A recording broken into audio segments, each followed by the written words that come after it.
Good afternoon, live from ZTN Studios in Harare, Zimbabwe. Welcome to the Mint Special, Economic Panorama. Our discussion this afternoon, the 2021 National Budget, with a focus on women, youth and persons with disabilities. Hello, I'm your host, Andy Hodges. This broadcast is brought to you by Zimbabwe's TV network, ZTN, and our partners. The Labour and Economic Development Research Institute of Zimbabwe, Ledriz. Now, please also tune in to Economic Panorama on Capi Talk every Thursday evening at 7 p.m. And should you have any comments or views on our program this afternoon, please contact us via our Facebook page, Zimbabwe's TV Network, or via our Twitter handle at ZTN News. Zimbabwe's 2021 national budget is based on the theme, Building Resilience and Economic Recovery. Any national budget should guarantee the realization of the needs and aspirations of citizens, and in particular women, youths and persons with disabilities. The national budget must also be, as much as possible, youth, gender and disability responsive by allocating adequate resources towards those groups and sectors that enhance their productivity and well-being. To its credit, Zimbabwe's 2021 national budget has clear employment creation and poverty reduction targets. The budget also appears well aligned to the National Development Strategy 1, NDS 1. And one of the key aspirations of women, of course, youth and persons with disabilities, is greater access to full and productive employment opportunities. Today, to discuss and review Zimbabwe's 2021 national budget with a focus on women, youth and persons with disabilities, we are joined in the studio by Sakile Sifelani Ngoma. She's Executive Director, Women in Politics Support Unit. Samantha Kanoyangwa, she's Legal Secretary and Organizing Secretary, Ignite Youths, and Masimba Kuchera, Executive Director and Trustee, Center for Disability and Development. Welcome to the Mint Special. Thank you very much. Now, in our first segment, we ask, what are the key challenges facing women, youth, and persons with disabilities in Zimbabwe?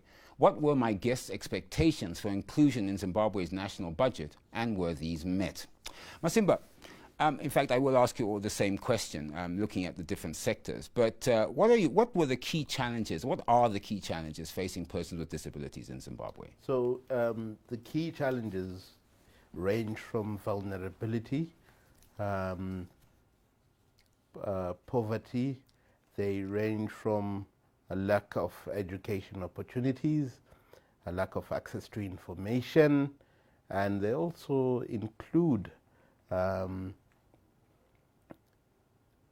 failure to access employment opportunities. So these are some of the challenges that you get for persons with disabilities. So when you look at vulnerability, you'll see that a lot of persons with disabilities do not have the means to be able to insulate themselves from Cyclone Idai, from COVID-19. Some of them do not have access to information in terms of what's happening across the country or in terms of opportunities. And then when you go to employment opportunities, you also have sometimes discriminative policies and laws that don't allow people with disabilities who have education to get employment. But also the issue that we have no disability policy is a bit of a challenge, because no ministry then can deal with disability in a consistent manner through government. Okay. So that's one of the things. I did hear that the Ministry of Labour has said they have come up with some form of national disability policy. I don't know how it's rolling out yet. We had the director of the disability office in the ministry the other day on the show, and she spoke about that. But anyway, I'm sure that we'll hopefully get that copy, and we'll see how it links in to your requirements. Still a draft. Still a draft, yeah. We still have a Disability Persons Act of 1992, which they also hope to update. So as long as those things are not there, then we don't have consistent policy from government. Right. Samantha, same question. Key challenges facing youth in Zimbabwe? I think also, I think the major challenge that we're facing as young people is unemployment. Our youth are not employed. And there's the issue of ageism, especially in terms of the political spheres and the economic spheres. We don't have enough opportunities to actually step up and step up to the challenge and just provide services and just act on behalf of the youth. And also the inconsistency in policies. I think right now we're dealing with a national youth policy that was enacted in 2000. So it's now 20 years and we have no amendments, no correction to that, because times are changing.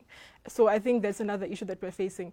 I don't think there's genuine intention to actually improve the lives of the youth, considering some of the stances that government gives. For example, in the NDS one, they're saying that the youth are not hardworking. So now we are in a place where we are questioning what exactly is hard work, how hard does hard work, because we also find that the informal sector is flooded by young people. So I think there's no genuine intention to actually improve the lives of the young people. That's a surprising statement. I mean, with 70% of our population under the age of 35, and for you to say that the government is not serious, maybe you could expand a bit.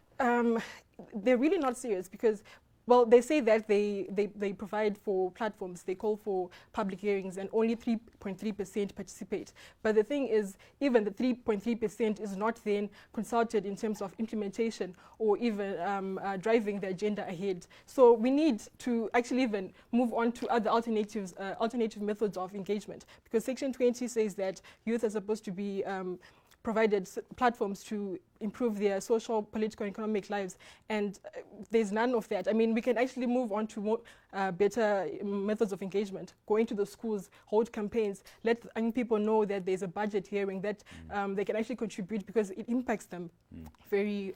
I mean, which is interesting because the government has stated that they want youth and women to be mainstreaming in the economy, and I think they've mentioned that in the NDS one. Sakila, the same question, challenges facing women in Zimbabwe. I think the first one is just about the level of participation and contribution to the country.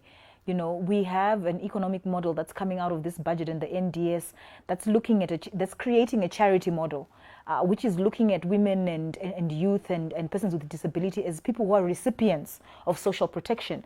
We're not being seen as people who actually are part and parcel of actually growing the cake, of actually participating and contributing substantively to the economy. That's a major problem in terms of how, you know, there is insufficient integration. Secondly, there is really the issue around the collapse of the state and state services in particular, and the lack of, you know, tangible progressive reforms. Because what that does is that it increases the burden on women particularly and young people in being able to subsidize the state. We're plugging the gap where the state is not coming in, and that's expanding, you know, our capacity to contribute. Secondly, we're also picking up the tab on unpaid, unrecognized care work. If you look at the COVID, it was a crisis of care, you know, where essentially all our care sectors, social services, you know, health had been grossly deprioritized and with lack of investment. So that's a major problem in terms from the women's rights perspective. And of course, most importantly is as we go forward is how do we build resilience when you're continuing to have macroeconomic policies that actually take away resources from women's pockets. And so when we look at the mechanisms that we're seeing in this budget, we're not seeing a budget that is looking at how do we grow the cake and protecting revenue. We're seeing a fight around allocations, but the bigger monies have already disappeared. In fact, I've seen two studies. One that says if you bring youth, women and persons with disabilities into the mainstream economy, in fact, it creates economic growth. That's number one. And the second study I've seen is that women work 4.5 hours a day unpaid work. Whereas men is 1.5 hours. And that's like collecting water, looking after the kids, maybe taking them to school and so forth, while the men can go to work. And these are big issues. And it's about social services or the lack of it that gives them the opportunities to seek employment. Thank you so much, Andy. And I think the point is that it's unpaid work, full stop. It's not unpaid care work. It's not unpaid domestic work. We haven't even gone into that animal. And so there is a direct economic, you know, women are subsidizing the country. And that subsidy is incredibly invisible in this country. And so unless we begin to see the economic, you know, proposition that the Minister of Finance is putting on the table, putting you know, the three of us, in terms of the constituencies we represent, front and center, he's actually losing out on people who could be contributing to this country. And I think that's what we're trying to say. Okay, Sakila, let's continue with the thought there about your expectations. You started sort of talking about it, but before the budget was given, of course, the budget was presented on 26th of November. But what were your expectations? What were you hoping to see as women in that budget? You know what, Andy? I actually thought that this was the year that on health we were going to get the 15% Abuja standard. And for me to be speaking to you today, and we are at 12 point something, just under 13% of the Abuja standard in terms of state financing of health. If the Minister of Finance can't deliver 15% in the year of COVID globally, we're never going to get it. I think we also had a guest talking about free maternity. We talked about communicable diseases, these sort of issues that really do affect women in particular. Precisely. So I'm saying that, you know, if our government can't, in a global pandemic, put 15% of its own resources on the table for health, which is a huge part of the gender agenda and the, the substantive equality issues for women, this begins to really call into question the level of commitment to transforming, for driving forward women's rights substantively. Secondly, if we also look at, the contributions that are going into education, I think we also need to talk about just the framework of the budget. A lot of the money, when we say we want, more money to education, it doesn't actually go to educational services, right? So if we don't begin to see transformation in terms of how the services are delivered by the sector, rather than blanket budgets, we're not going to see real transformation. 20 years from now, we'll still be where we are, if not worse. And also, of course, infrastructure Precisely. spending as well. Masimba, similar question. What your expectations pre-budget? What were you hoping that the minister would have given in the budget for persons with disabilities? And I was very excited about this budget. I was very excited and expectant, but I was disappointed. Why? First of all, persons with disabilities are only mentioned when you talk about social protection, where there's 140 million ZWL, formerly ZWD. Now, when you talk about social protection, indeed people with disabilities require social protection, but as Sakile was saying, they can also contribute to the economy. When you talk about tax credits, for instance, for the young people, people with disabilities can also participate. They also own businesses. Government government buys a lot of stuff, from bond paper to whatever they tender. And people with disabilities do have businesses. Government can ring fence 10% or whatever percentage that they can ring fence for that particular constituency. The point here, Andy, is that as long as you make your cake small, you will have a lot of vulnerable people. But as long as you expand your cake, you'll have more people who are needlessly vulnerable, converting themselves into economic champions. And the minister should be thinking about, how do I make economic champions out of people who ordinarily would have been seen as vulnerable, who ordinarily would have been seen as can't be able to do things.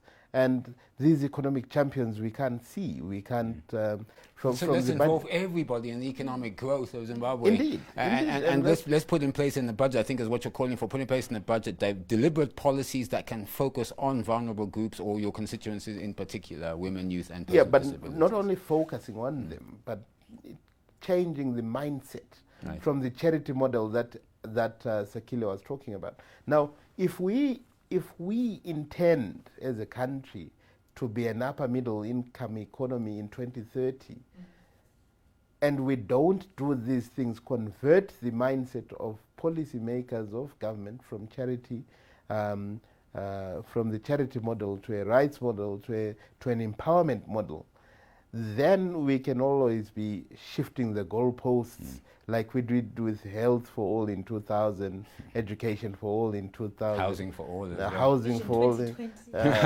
All right, now we are coming to the breather, but Samantha, I need to get your comment there, your expectations as youth. I mean, as you know, Masimba there said he was very excited, even I think Sakile was to a certain degree, and then obviously they then said they got disappointed. What about you?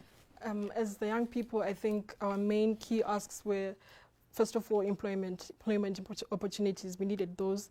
And we're also looking at the informal sector, regulation of the informal sector. Let's have regulation of the formal sector, which is not flooded by the presumptive taxes, which are not so reasonable. But let's just have regulation of the informal sector so that the young people can be able to fund for themselves and not be considered as recipients or victims, or So those were some of our asks. And also we were looking at the linkages. I mean, funds for facilitation of linkages between different ministries. We're looking for youth desks in the different ministries that we have. We're also looking for linkages between the formal sector and the labor market, so to say, and the young people, so that we can have the young people actually coming out of the tertiary institutions and going into the formal sector. The issue of ageism I was talking about earlier. I mean, the issue what I'm picking up here is that it's not charity here. If we can put money into productive purposes to empower, raise up different constituents, women, youth, persons with disabilities, they will play a leading role in growing the economy. It's time for us to take a breather.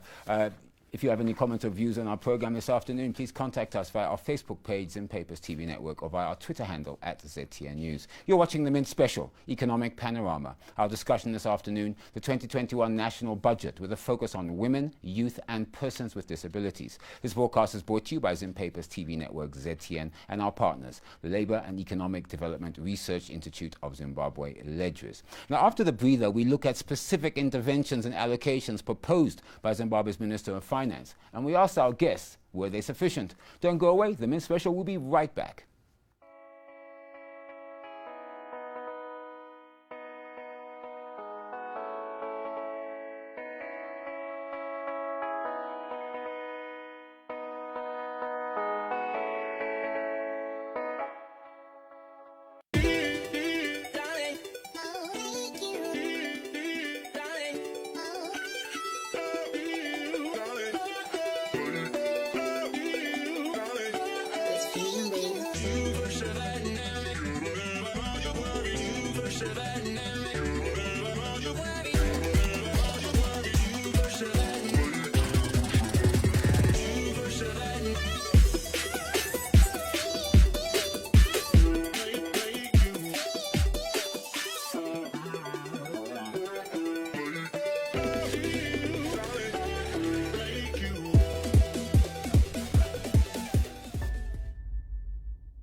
Welcome back. You're watching the Mint Special, Economic Panorama. Our discussion this afternoon, the 2021 national budget with a focus on women, youth and persons with disabilities. This broadcast is brought to you by Zim Papers TV Network, ZTN, and our partners, the Labour and Economic Development Research Institute of Zimbabwe, Ledriz. Please also tune into Economic Panorama on Cappy Talk every Thursday evening at 7 p.m. Samantha, one thing that the minister touted a lot of, and he did it in the 2020 budget, was the youth employment tax credit. And that says that for each employee hired in 2020, it was $500. He's reviewed it upwards to $1,500 per month, and the limit on the maximum credit from $60,000 to $180,000 in a year of assessment. Now, this is expected to incentivize youth employment creation. In the face of lack of concrete numbers, because I haven't been able to find the numbers of actually how this affected youth employment for 2020, critics allege that even in 2020, this initiative didn't really succeed. So what are your views on the Youth Empowerment Tax Credit, and what has been its impact during the first year of its implementation? And do you think it will help stimulate youth employment? Thank you, Andy. I think it was a very good initiative because it was sort of like a win-win situation where we have the young people being given the opportunity to actually go into the labor market, and also the companies, the tax credit. You know, it's like a discount now to the tax they're supposed to pay their income tax. But now I think the problem, like you're saying, is that we don't have data to actually sit down and think like, what did it provide for the young people? Did the young people benefit? What were the flaws? What can we work on? What needs to be changed, and all that. So I think there was lack of monitoring evaluation, and that's why the initiative was not as successful as it was supposed to be. Now, going into the 2021 now, we are thinking that we need monitoring evaluation. We need a tracking committee that's going to make sure that the initiative is being implemented the way it's supposed to be implemented, because it's a very good initiative, but it's failing because of lack of implementation. And also, I think that it was a really great initiative, but then there's also the problem that there's no adequate information on how the YETI works. People don't know, they don't realize that there's this opportunity, because like I said, it's a win-win situation. But isn't also one of the challenges, of course, is that there needs to be jobs to give to youth, you know, so it's all well and good giving me a tax credit, but if I don't have positions to employ people in them, whether it's youth or anybody else, that doesn't really matter. Yes, I agree. I mean, as an alternative method, it was a good method, because I think the major problem that we have is youth employment. But because there's none, then maybe we can use this, because, like I said, it's a win-win situation.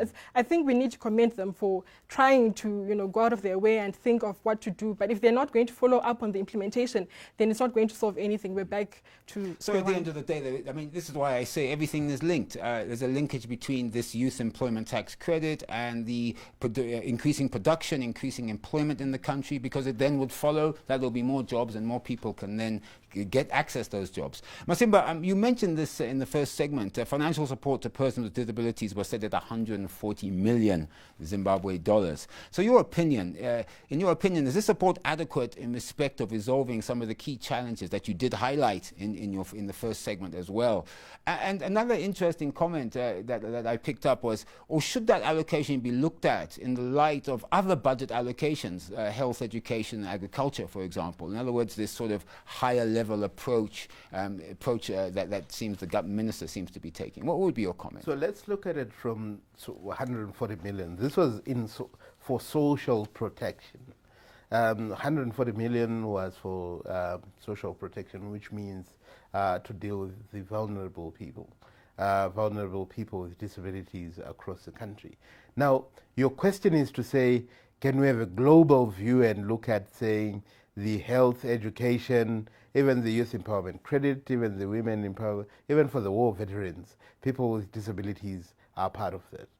Good argument, but you know there is positive discrimination at some point that you should make to say, of the 37.5 that I've given to youth, women and war veterans, I'll take 5% and give specifically to people with disabilities.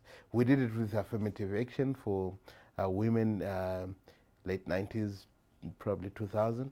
And that, I think, would have worked for people with disabilities. I still believe that the government still looks at people with disabilities as people who require assistance. So even if you go to Section 83 of the Constitution, it says, subject to the availability of resources, the government will do A, B, C, and D. But A, B, C, and D is looking at how people with disabilities must be assisted when they are vulnerable. So people with disabilities are not looked at as people who can make a contribution to the economy in terms of being productive. They are looked at as making a contribution to the economy as consumers. I'm with you. I mean, so I suppose, so are you calling then for possibly the government to look at some form of affirmative action program, specifically looking at persons with disabilities? So 15% of the population, according to the United Nations, is looking at saying there could be people with disabilities in any nation. So if you leave out 15% of any population in any development program, then you have not started the development program, because 15% is a huge chunk. It's just under almost 2 million people. That's I suppose right. A bit more, yeah. Indeed. Sakila, I want to look at some numbers here, and in fact, I would like you all to comment on your different constituencies around this. Zimbabwe national budget set aside resources equivalent to $37.5 million for the benefit of women, and $37.5 million for youth entrepreneurs. It established a national venture capital fund to the tune of 500 million Zimbabwe dollars. The National Venture Capital Company has been incorporated and the steering committee set up. It capitalized empowerment institutions. Here we're talking Women's Development Fund, Community Development Fund, Zimbabwe Women's Microfinance Bank, Empower Bank, and SMEDCO, Small and Medium Enterprise Development Corporation. It also gave $1 billion to support empowerment programs for SMEs, youth, artists, sports through respective financial institutions. So on the face of it, these look like positive allocations to women and youth. Your comment? Well, the first one, yes. I think in principle we need to applaud it in that sense, is that it's an improvement from the 2020 budget. We've got, specific allocations, for particularly the recapitalization of the Women's Bank. I think that's pretty good. But I think when we look at it substantively, right, in terms of what are we getting out of it, what are we seeing out of it, the venture fund, it's not a first time. This is, first time at the rodeo. This is the second time it's coming around, and we still don't have an explanation of what happened the last time that allocation went around. So, there's a huge gap in terms of, the principal allocation and what actually happens on the ground. There's a huge gap. The second thing is, whilst you're making these investments at a national level, you're using the tax mechanisms to take out everything that you're investing at at that level. So if you look at the tax measures that have been put in place, landlords going after hair salons for people who are starting their businesses, you say that you want to build resilience, you want to bring back the economy, but you're taking out money from people's pockets directly through the tax mechanisms. And it's very gendered in particular. I don't see the same tax measures, for example, for mechanics or, the carpenters or any of the backyard industrial areas that we now have that are highly informalized. So what means that if for every dollar that you're putting in, you're taking out $5, it's not worth it. Very quickly, because we do have to go to a break, Samantha, and I'm sorry I always get you when I say that, but your comments on the previous question I asked both Masimba and Sakila in particular, and Masimba, in fact, access to finance for youths as well seems to be rather low. Loans to youth, I mean, look at the statistics. Percentage of total loans to youth at 2.55% as of June 2020. Loans to women as a percentage of total loans are 3.12%. So bearing in mind the numbers I gave just now in the question to Sakile, the major challenge driving those low numbers in terms of youth accessing loans, and also, as I said, on the face of it, the minister seemed to pour in quite a lot of money into youth and gender. I like that you continue to say on the face of it, because truly it's on the face of it.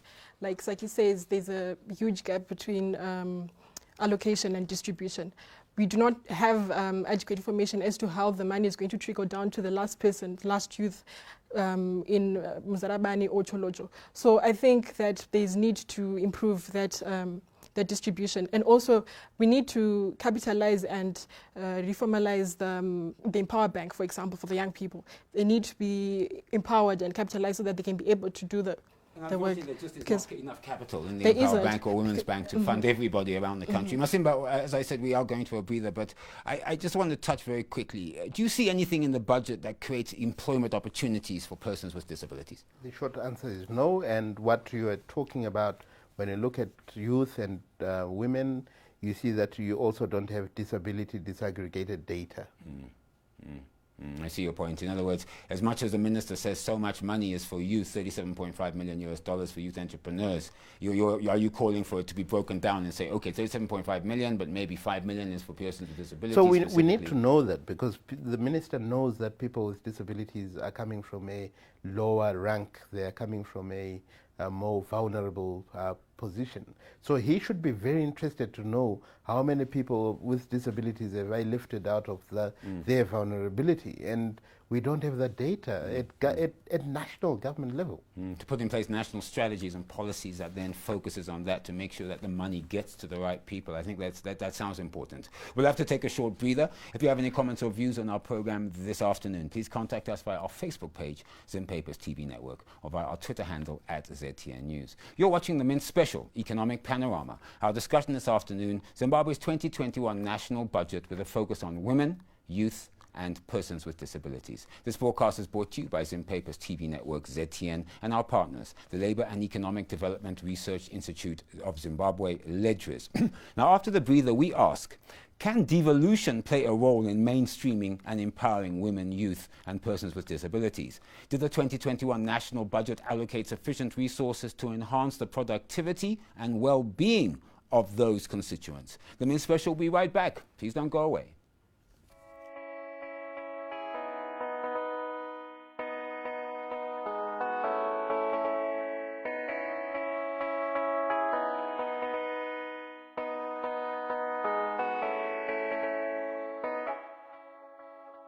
Life will never be the same again. Absolutely. No. How do you tell someone in Bari or in Soweto that they should exercise social distancing? Every single one of us, barring a few, are praying more. What is the health economic cost of what we are trying to achieve? I don't know whether his chairman knows he runs at about 9 in the morning. Yeah, I've just got symptoms, so I just called the doctor and and then he just advised me to have to stay at home, eh?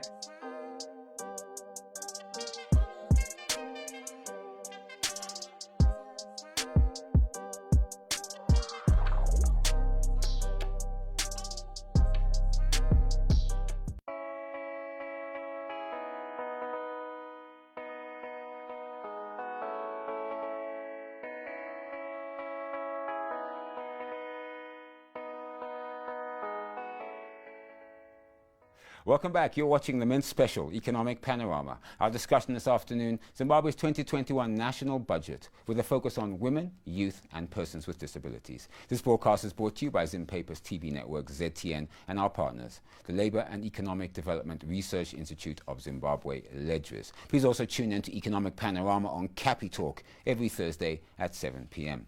Sakila, the National Development Strategy 1, NDS 1, stresses the importance of devolution in attaining Vision 2030. Look at the numbers. 703 million was allocated in 2019, increased to 2.9 billion in 2020, and now $19.5 billion towards devolution in 2021. How, in fact, do you think devolution, if at all, will mainstream and empower women in particular, in terms of empowering them and really bringing them, as you said earlier, bringing them into the economic well-being of the nation? Okay, I think the first one is actually talk about what are we actually spending those dollars on. And I think the first thing to differentiate is that we've always had what you call intergovernment transfers, where central government transfers money to local authorities. And so that's what a lot of that money is. I wouldn't call it really devolution resources. I would just call it, intergovernment transfers. And a lot of it is going into infrastructure. So the question is, are we actually getting central government to step into the gap where local authorities are failing to be able to deliver the services that local authorities cannot deliver? For example, a coordinated and national approach on delivering water, where we're still spending less than 1%. And then can we actually say that those local authorities are providing services specifically to women? And I think that's where the gap is. If we can't get local authorities to spend on women, right now as we speak, Harare clinics are closed. So women can't actually access those services, public services for help. So if we can't actually get the local authorities to have those top-up resources to do the work, we're not even talking about devolution funds, we're just talking about intergovernment transfers. I want to see government putting $1 on something different and unique for women specifically in the provinces, in the districts, that says this is what we're spending on the women in Mat North, specifically where there's no provincial hospitals, excluding St. Patrick's. Samantha, your comment on that, $19.5 billion. I mean, it's a huge increase from the $2.9 billion in 2020. It is. I also think that when we're looking at the young people, I think devolution for us would have to be in terms of domestic resource mobilization, especially looking at the extractive sector. So if we're going to have devolution for the young people, I'd want to believe that we want to manage the resources in Marange. We want to manage the resources in Mutare there with the diamonds and all. So I think that we need to be involved to that extent. If devolution is going to happen, we need to be on the forefront, managing the resources so that we can actually see the youth reaching their potential. And I assume that the councils and rural district councils need to also have that vision of what are they spending devolution on. Is it improving social services or service delivery? And does it do things like water and sanitation, roads, infrastructure, entrepreneurship programs, things that will economically empower the different provinces? Yeah. Masimba, I'm going to take you through some numbers here. Look at the vote allocations. Primary and secondary education, the highest at 13.1%. It was slightly down from 2020. Health and childcare, 13%, which was a bit up from 10% in 2020. Agriculture, down from 17.5% in 2020, down to 11%. But also, I think Sakila mentioned this. If you look at the benchmarks, Abuja Declaration, health and basic education are below the Abuja Declaration. Education for All initiative of 2020 targets and benchmarks of 15% and 20% respectively. They didn't hit those. Social protection, you mentioned that earlier, $9.8 billion, which is only 0.4% of GDP, down from 7.7% in 2020. This is below the Social Policy for Africa benchmark. And listen to this number. Below there is 4.5% of GDP is actually the target for Social Policy for Africa benchmark. So water and sanitation, 2.4 billion was received. Again, very minuscule amount, 0.2% of GDP and so forth. I could continue going on. But in your opinion, do you think the national budget adequately allocates resources to sectors that enhance the productivity and well-being, particularly of your constituents, persons with disabilities? So, Andy, for that to happen, we need to change the way we think about things. Now, in the previous segment, I was talking about people with disabilities as recipients and as consumers of what everyone else makes. So Sakila and Samantha will have to work for me, and then I get part of the 140 million. Mm-hmm. Now, so we need to change the way we think about things, the way we frame things, the way we plan things, the way we project things, the way we look at policy. So firstly, we need to look at how can people with disabilities contribute to the economy, not what do they need to consume out of what has been made by Andy and others. So the moment we have that eureka moment, then we are moving towards an upper middle income economy in 2030. And we also start eliminating some of the inequalities in our society. And the segregations and the all those things that we think about in terms of how people with disabilities are seen within societies, right. the prejudices that we see in societies. But can I also just say one thing, that when you look at devolution, as we were talking about, I'm a bit apprehensive about mainstreaming, because mainstreaming, you can mainstream but still not be inclusive. I would want an inclusive situation. When you talk about infrastructure, I'll give you an example. When we were looking at, I can talk about this and say, the former governor of Masvingo, Ms. Shuaima Hofa, when she was unable to go upstairs, the office had to be moved downstairs. That's an infrastructure issue. Right. How can we be inclusive about those things? Right. No, yeah.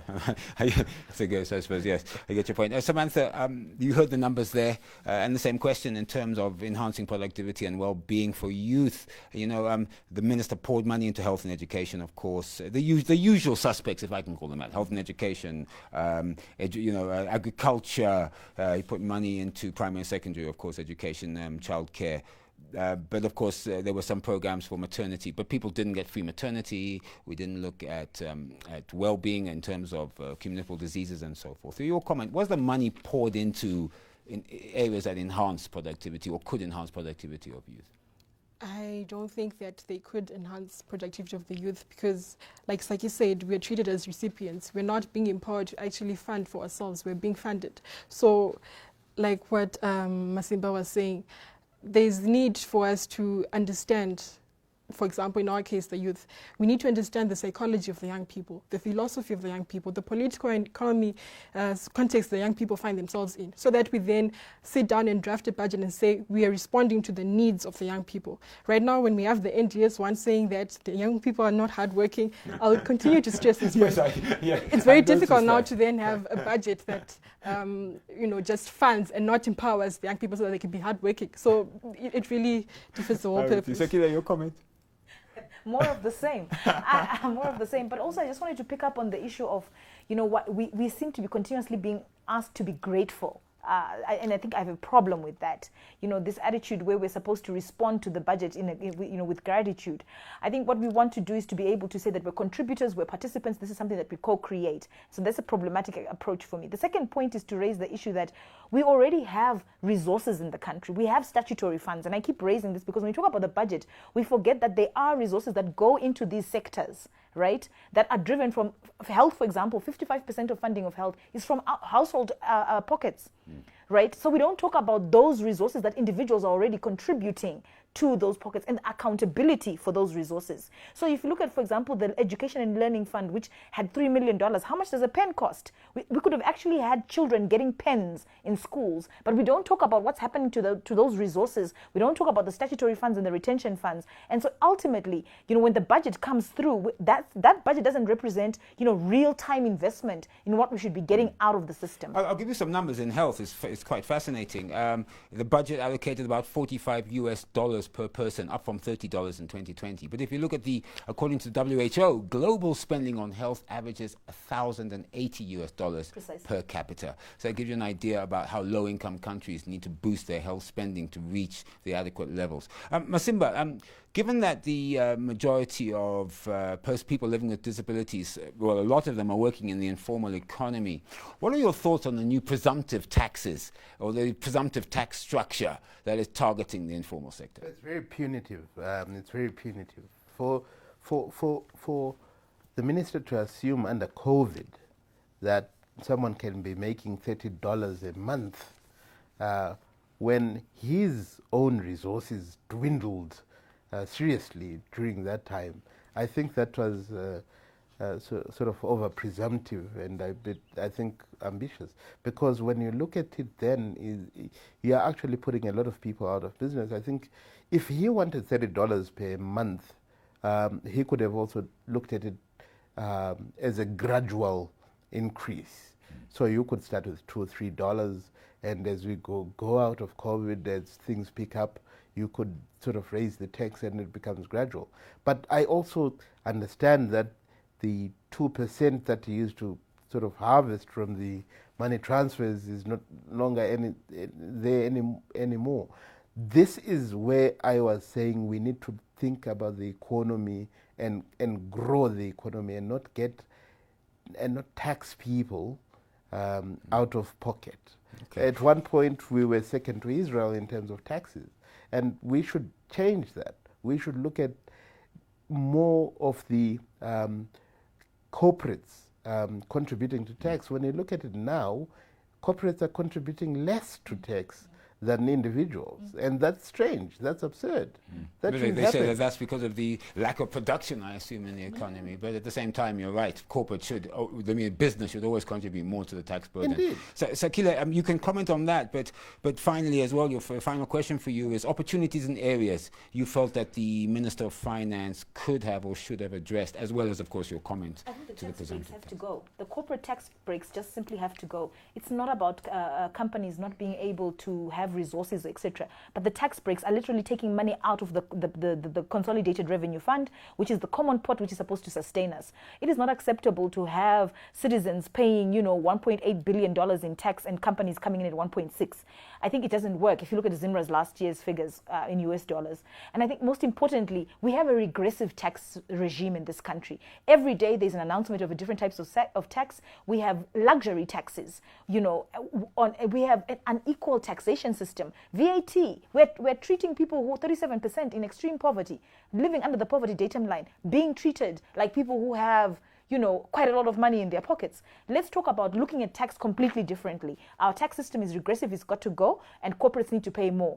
We have a lot of tax holidays. Also, the wealth tax being mooted as well. Yes, but we've got huge companies that are not paying tax in this country due to tax breaks. International companies. It's not acceptable. The second one is to also just to talk about how do we begin to have a taxation system that encourages people to pay tax. Because currently the smuggling is because the taxation on 2 liters of cooking oil is punitive. And so if we don't look at the taxation architecture seriously, we're not going forward in terms of growing the cake. We look at the illicit financial flows. We know that from the mining sectors, our mining royalties are really, really low, but that's because they're going out of the country in other formats. So we need to be able to talk about how do we actually ring fence our resources around the extractive sector. Samantha, your final comment. Now you're last again before we end our show. You heard about the presumptive tax and the issues from my other guests, and also, of course, opportunities in areas Minister of Finance possibly should or could have addressed. Yes, I would like to agree with Saki. I think our taxation system is very regressive. When we look at the $30 presumptive tax, it's almost like the hard tax, only revamped. It's 10 steps back into colonization, the taxation system and colonization. So I think, especially considering that the young people are the ones who are flooding the informal sector, it defeats the whole purpose. People are not going to be selling at Gulf or at any other mall, but they're going to be selling from their backyards. And taxation it encourages them to break taxes, yes, basically. It doesn't encourage formalization. It actually, I don't know. Disincentivizes. Yes. So I think that is what I can take from this. All right. Okay. Well, with that, we've come to the end of our very exciting and informative program this afternoon. You've been watching the Mint Special, Economic Panorama, our discussion 2021 national budget with a focus on women, youth and persons with disabilities. This broadcast is brought to you by Zimpaper's TV network ZTN and our partners, the Labour and Economic Development Research Institute of Zimbabwe, Ledriz. Please don't miss Economic Panorama on Capi Talk every Thursday at 7 p.m. I'd like to thank our panelists and guests, Sakile Sifalani Ngoma, Executive Director, Women in Politics Support Unit, WIPSU, Samantha Kanoyangwa, Legal Secretary and Organizing Secretary, Ignite Youth, and Masimba Kuchera, Executive Director and Trustee, Center for Disability and Development. Thank you very much for appearing on the Mint Special. Thank you very much.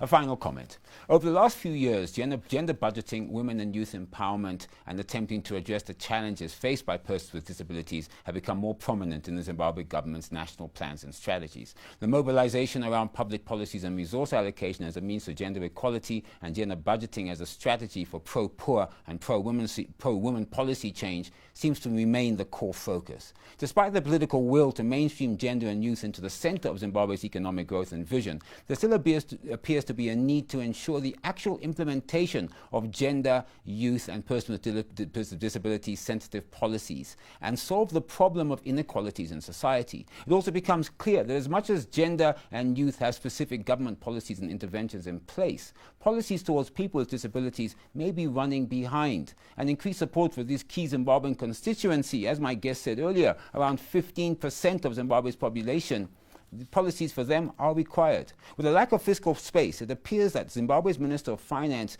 tried his best to address gender, youth and persons with disabilities needs. But was it enough? Probably not. But it was a start, and when combined with these key demographics being central in Zimbabwe's new 5-year National Development Strategy (NDS1), we can hopefully expect that such policy and fiscal initiatives will increase and continue in the future. The statistics are clear. 54% of our population are women. 70% of our population are under the age of 35 years old. And as we said earlier, maybe between 9 and 15% of our population are people living with disabilities. Any future national budgets and policies needs to obviously take this into account. I'm Andy Hodges. Goodbye. Have a great weekend, and you all be safe.